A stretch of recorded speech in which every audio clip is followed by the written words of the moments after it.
बिस्मिल्लाहिर्रहमानिर्रहीम। अस्सलाम वालेकुम माय यूट्यूबर फ्रेंड्स, कैसे हैं आप सब। तो एक बार फिर आपको अपने चैनल पे वेलकम करती हूँ उर्स इन द किचन में। और आज आपके लिए विंटर स्पेशल में जो रेसिपी मैं लेकर आई हूँ वो है सरसों की तरकारी। बहुत ज़बरदस्त ये बनती है। वैसे तो साग बनाने में बहुत ज़्यादा टाइम लगता है, ये क्विक सी रेसिपी है। जिन लोगों के पास टाइम नहीं है वो इसको इस तरीके से बनाकर भी खा सकते हैं। बहुत अच्छी ये बनती है।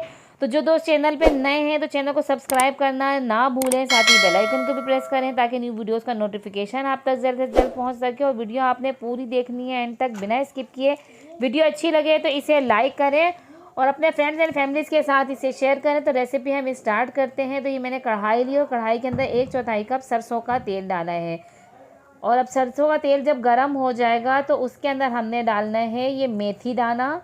ये हमने ले लिया है मेथी दाना। इसके अंदर तकरीबन आधा चाय का चम्मच के करीब ये डाल दिया है। 6 से 7 हमने लहसुन के जवे गोल गोल कट कर लिए हैं, ये इसके अंदर डाल देंगे। ये तड़का हमारा बहुत ज़बरदस्त सा लगता है इसके अंदर।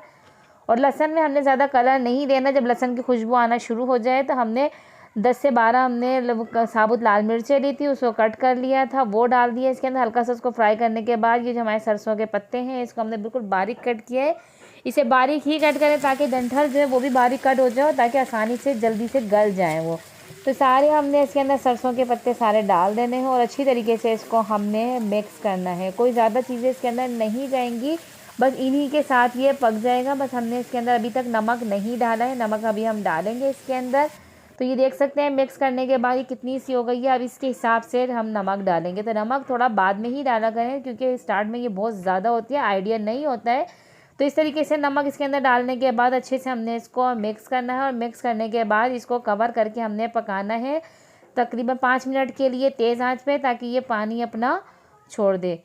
तो अब ये देखिए 5 मिनट के बाद इसने ये जो पानी छोड़ना शुरू कर दिया है। हमारी ये जो सरसों के पत्ते हैं, सब्जियों में हमारे वैसे ही काफ़ी पानी होता है और ये उसी में पक जाती हैं। तो अब हमने इसको अच्छे तरीके से फिर से चमचा चलाया है, इसको थोड़ा सा भूना है, भून रहे हैं, ये देख सकते हैं आप।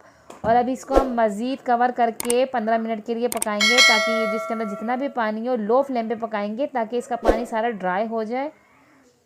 तो इसका सारा पानी ड्राई हो गया है, कलर भी इसका बिल्कुल चेंज हो गया और बिल्कुल ज़बरदस्त सी हमारी ये तरकारी बन गई है। बहुत ज़बरदस्ती इसके अंदर से खुशबू आ रही है और आप इसका कलर भी देख सकते हैं कितना अच्छा लग रहा है। कलरफुल सी हमारी सरसों की जो तरकारी है, बहुत ज़बरदस्त ये बनती है। आप इसे चपातियों के साथ खाएं, मज़ा ही आ जाता है। और सर्दियों का मौसम है और आप इसको उस मकई की रोटी के साथ भी खा सकते हैं। बहुत ज़बरदस्त ये रेसिपी है जो मैंने आपके साथ शेयर किया। आप इसे घर में ज़रूर ट्राई कीजिए, अपने फ्रेंड्स एंड फैमिलीज़ के साथ इसे शेयर करें और मुझे कमेंट में बताएं कि आपको कैसी लगी है मेरी रेसिपी। और ऐसे ही मेरे चैनल पर आते रहें, मुझे सपोर्ट करते रहें और मुझे नेक्स्ट वीडियो तक दीजिए इजाज़त। अल्लाह हाफिज़।